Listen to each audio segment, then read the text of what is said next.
Hello and welcome to another episode of The Social Connection. I am your host, Luis Mendieta, and today we have a guest, Scott Burns, who's going to be talking to us about how maintaining our grass green. And he's from Forest Green. So I can wait to introduce Scott Burns. Hi, Hello. Scott. How you doing today? Good. How are you doing? Very Nice. good, very good. First of all, where are you located? We own our business and operate our business out of Ortonville, Michigan, right off Oakwood Road, very close to here. Very good.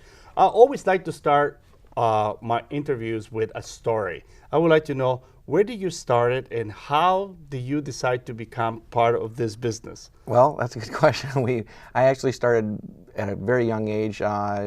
Basically was introduced to it within my family. My father started in the lawn maintenance business, cutting lawns, laying sod, and then from there, as I got older, I ventured into the lawn care portion of it as far as maintaining what we've started to develop.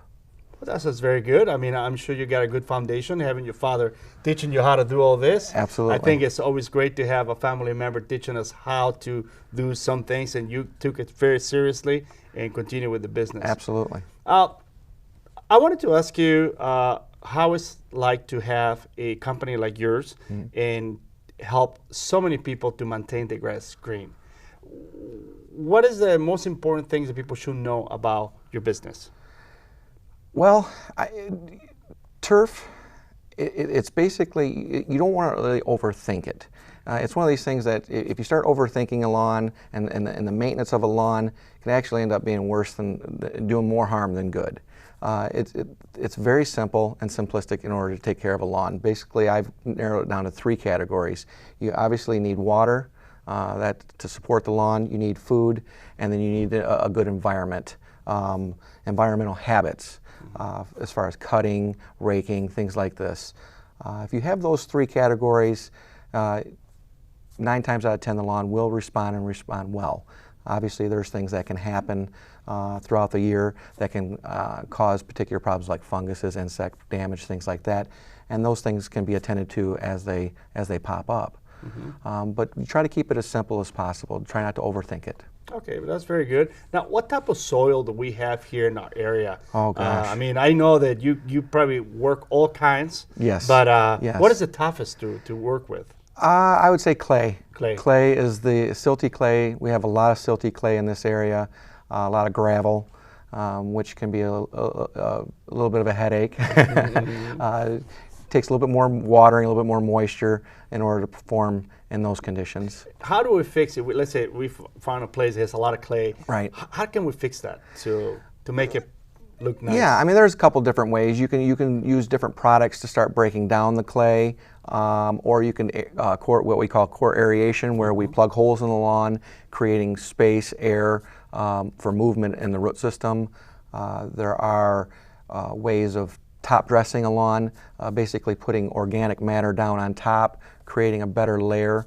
So that sounds very interesting. You Yeah. know, I wonder, you know, how many people you have working with you, or what kind of business do you have? Yeah, we're at Forest Green. We're a very small company. We're not a large company, and I choose to keep it at that pace. I like to look at my customers as customers, not a number. They're a name. That's good. And I'm a firm believer. Once you get so big, you get lost in the mix. So I do like to keep it a little bit smaller. Right now, we currently have 3 employees outside of my wife and I. And very successful. I mean, we just love this business, and we've done very well. I'm sure you have a lot of happy customers. Can you give us some of the reference of people that you have done lawns with, work for? God, I mean, there's so many. We do, well, I've done Clarkson Parks, their park and recreation areas. I've done other football fields, soccer fields, baseball fields. Currently doing a gentleman's lawn, owner of a big TV station in Metamora. He's got a 14-acre property that we've been treating. Wow, and it's a big property. Yeah, it's a beautiful property. Yeah, I can see that. Now, let me tell you, in the process that you guys do taking care of lawns, what's the process? How you start when you go see for the first time somebody who needs help? What is the first steps that you take? Well, yeah, I mean, that's another good question. I mean, obviously we want to sit there and do an analysis and evaluate the lawn. We want to see what it has been, or how it has been treated, if anything, and what it's lacking, if anything. And then once we find the variables out, then we can attack it with what it needs. Plant food, weed control, fungicides, insect controls, anything like that. Through the seasons, which ones are the hardest seasons to take care of the lawn? I know during the winter time it's warm and everything is slowing down the process, but there is anything that we can do to maintain our grass still, okay, and anything that we should do? Yeah. And those. I break it down to three different sections within a year. Okay. You've got your beginning of the year, which is your fertilizer pre-emergence coming out of the winter. The toughest time to take care of, maintain a lawn is obviously during the summer stress from the heat. You have water restrictions, you've got the children playing on the lawn, and that seems to when the funguses and insects start coming out. So summertime is always the challenge of it. What we try to do is maintain from what we built in the springtime. That's called a maintenance time. We want to try to maintain what we've built through the summer and then start rebuilding and repairing in the fall what damage the summer did, if any. What about pets? I know people have pets and they're coming and going. In the summertime, they want to be outside. Sure. They want to play, but also we have to take care of what the pet has done to us. Absolutely. Our program is a pet friendly. As a matter of fact, it's a children friendly program. We are restricted by state laws to inform our customers what products we put down, what rates, what time, wind directions, speed like this, the day of the application. State laws requires us to inform them if they have children and animals what time we were there, and laws tell us to inform the customer that as soon as the dust settles, that's the correct terminology. As soon as the dust settles, children and animals can go back onto the lawn. My findings are usually within an hour you can go on the lawn, whether it be sprayed with a weed control or a dry granular fertilizer. What can we do in the fall when we have a lot of leaves falling down and covering our lawns? Can we do something to prevent any damage into our grass when this happens? Yeah, excuse me. One is just mulching is great for a lawn.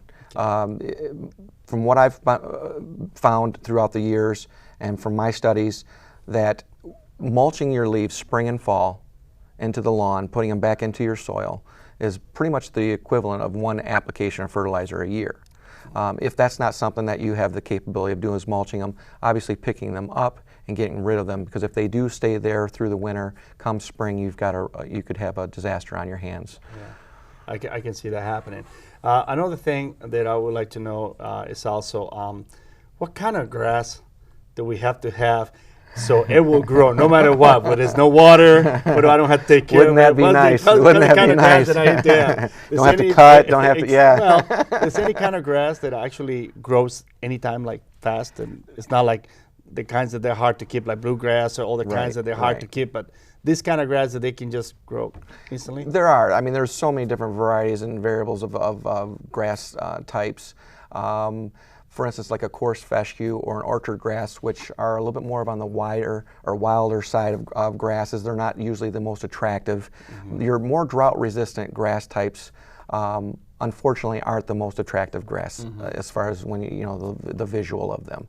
But they don't require as much watering and care. They're going to be green no matter what. They're going to grow no matter what. But yeah, I mean, you got your types like a Kentucky bluegrass, which is your premium seed. They're more of like a little baby. You got to take care of them. You're going to have to water them more, a little more temperamental. Yeah. Now, what's the difference between a golf course and your home? I mean, I know not much different. They look about the same. But what I'm saying is, the type of grass that takes a little bit longer. They do. There are different grass. For your putting greens, you've got bent grass, which is you have to use different fertilizers for that. You've got different soil conditions for that. It's a whole different ball game, actually, the way you take care of a golf course as far as your putting greens. The fairways it's very similar. My program is actually identical to a golf course style program. A true golf course style program is an all granular program when it comes to your fertilizers. You may use different analysis, but it's always a granular fertilizer to create that healthy, sturdy lawn. Yeah. It takes a lot of water too, or not really, or? Season really depends on that and how dry it is and how much moisture Mother Nature is providing for us. But I recommend 15 minutes of moisture a day, which usually, like I said, if you do about 15 minutes a day, it's about an inch of water per day. Per day, that's it. Now, do you also do any landscaping or anything like that, like to help or just cutting grass? Well, we used to cut lawns. We started, like I said, my father started cutting lawns in 1975. I was 13 years old at that time, and so I've pretty much grown up in the business. When I became of age, I purchased that, and in addition to that, I started in 1996 the forest green lawn service for the fertilization. So now we strictly just do that. Well, that's good. I think the family business is always important, and especially if you've been for so many years, that shows that you're successful. And people believe in your business, and that's one of the things that I like to enforce, that if you have a business, if you take good care of it, always family, friends, and supported by everybody, customer that you have, I'm sure that it will continue growing. Yeah, I agree with you on that. And like I said, that's one thing I've based my company on is a relationship between myself, my family, and their and my customers' family. Many customers we know by name. I would say a large portion of them, over 90% of them, we'd probably know your name as soon as you call in or if we see you. That's how personable we are. If there's a question that needs to be answered, we take it very personal. I lose a lot of sleep if I can't answer a question right away. So, there is any projects that you would like to do that you are interested in, like, I would love to do this if I had the opportunity? If somebody gives me the chance or the opportunity, I would love to do this. Is anything? Absolutely. I mean, I think if anyone in this business or in my position would love to tackle a large job, which I would consider like a Tigers baseball stadium, football stadium, that would be a good notch in my belt. Well, that's good. That's great. Well, we're going to continue talking more about how to maintain your grass and how to keep it looking beautiful. Stay tuned right here, and remember, this is the Social Connection. We'll see you shortly.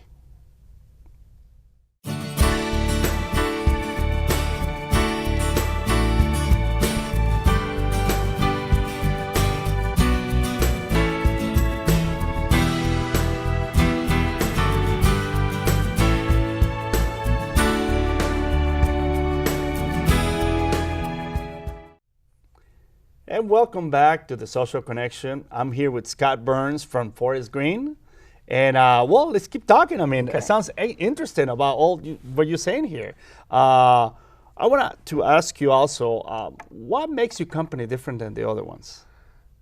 Well, I think it's communication. I'm a firm believer in communicating with my customers and educating them. I think an educated customer is a long-term customer. They're going to understand what I do, how their lawn's going to respond, and they're going to be a happier customer. I think that's one of the biggest problems in at least my industry and I can't really speak for all the other companies, but from what I've seen, where customers are unhappy with their performance of the lawn, and it's because I find that they don't communicate with their customer and they don't educate them, take the time to educate them. I think that's important. You're right. In any business, the more knowledge that we have about what we do and how we do it, I think the results will be even better. Because sometimes, even though as simple as might sound grass, but it requires an extra time, little love and care. And if you don't do that, it won't be looking nice, as you're saying. Absolutely.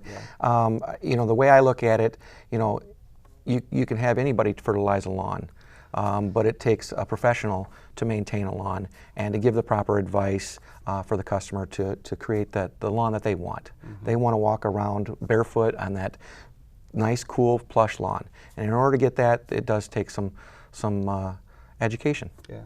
Something that very interesting that you were telling earlier about wintertime.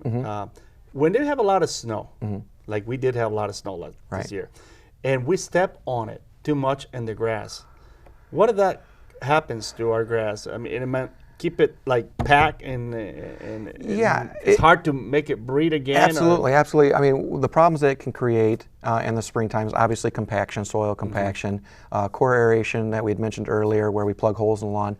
That is one step that you could take to basically cultivate the soil. It's, you know, your lawn, if you look at it as a garden, first thing you do in the springtime when you have your garden is you cultivate it. Same thing with your lawn. If you plug holes in it by an aeration machine, then it wakes it up. Also, as far as raking the lawn in the spring, you definitely want to make sure that the lawn's raked. That helps obviously get rid of the leaves, but more importantly with snow mold. Snow mold typically is not too much of a damaging problem, but it could lead there if it's not taken care of it in a timely manner. It needs to be raked and fluffed and allow oxygen to that root system as soon as possible. Yeah, I see. I noticed also that when there's a lot of trees, they're big trees and they're shade, they're like too much of a problem, and people try everything to maintain the grass coming up, but the tree is keeping for the sun to come up. It prolongs the melting of the snow, and those are typically your areas of a large amount of snow mold. You have to really maintain. You have to rake them as soon as possible, and if necessary, maybe even seed, because it may have thinned it out too much. All right, that's very interesting. So when you seed it, do you put a little bit more of a soil in it on top of it, or how do you usually a good raking with either a metal rake or, like I said, core aeration, and then seeding at the same time. Depending on if there's a lot of shade, you may have to use a shade seed. More so than not, I like to use a shade seed. Shade seed can germinate whether it be in shade or sun. Sunny mixes, obviously, you just need pure sun. So I always like to tend to go with the shade mix. That's an all-around great seed. Wow. All right. Well, that sounds very, very interesting. Now, how would you like to help educate the customers? So when you talk to them, when you walk for the first time and you see them in their homes and you talk about their grass, what's your approach? I mean, I try to answer any question that I would personally have if I were in their shoes. Okay. So when I leave, I really would prefer them not to have any other questions. I want to answer every question that they have when it comes to watering tips, cutting tips, raking, what realistic expectations is a big key too. Customers have a certain lawn that's been there for many, many years, and they see their neighbor lawn that has been maintained for many, many years, and they want it to look like that one. Well, you don't want to be one of those companies that says, hey, I can make your lawn look like that one within a year. And more likely it's not going to happen. It takes time. Yeah. When would be the perfect time to water your lawn? I heard so many different stories. Yes. People that say do it at nighttime, do it in the morning, do it at this time. And really, what's the most important time? You know, and especially watering is the key. Yeah, watering is the key, and that's why you need to know when. Yeah. Sometimes it's I see at noon people doing it, and they're like, it just. Well, there are a lot of theories. There's no 100% bad time to water your lawn. You can water your lawn in the evening time, during the middle of the day, during the afternoon. Depending on what grass types you have, we're more common with a sod, Kentucky bluegrass with rye in this area. I recommend during the day. I grew up driving times with your hands on the wheel, 10 and 2. 10 o'clock is your main watering for about 15-20 minutes a zone, and then at 2 o'clock for about 5 to 10 minutes a zone if you have a sprinkler system. And the reason why I recommend the daytime watering with sod is because it comes with a disease called necrotic ring. And if you let the lawn dry out, that disease will come out. So you want to keep the lawn cool, and that 2 o'clock watering is really what does it. Watering at night is not necessarily a bad thing, but it could promote fungus. Funguses are in the morning dew, and you want your lawn to dry out typically first, then water. So yeah, I mean there's pros and cons to either way. Is it hard to get rid of fungus? Or? Personally, our company, we believe in trying to get rid of it naturally, if possible. And a lot of funguses can be grown out with just the help of a regular application of fertilizer. If it doesn't help it, then we go to your fungicides. Well, that sounds good. So how can we get in touch with you? Yeah, you can call me at the office at 248-475-0989. You can speak to my wife, Shannon. She's always a pleasure to talk to. And at our website, forestgreenlawnservice.com. Well, here you have it. We are with Scott Burns of Forest Green, and it's a pleasure, really, Thank you. having No, you it's here my with pleasure. us today. Thank you. You gave us a lot of information, and I'm sure a lot of you will definitely put attention of your grass and maintain it, and you know how to get in touch with him. And I just want to tell you, thank you for watching The Social Connection. I am your host, Luis Mendieta, and we see you the next time right here.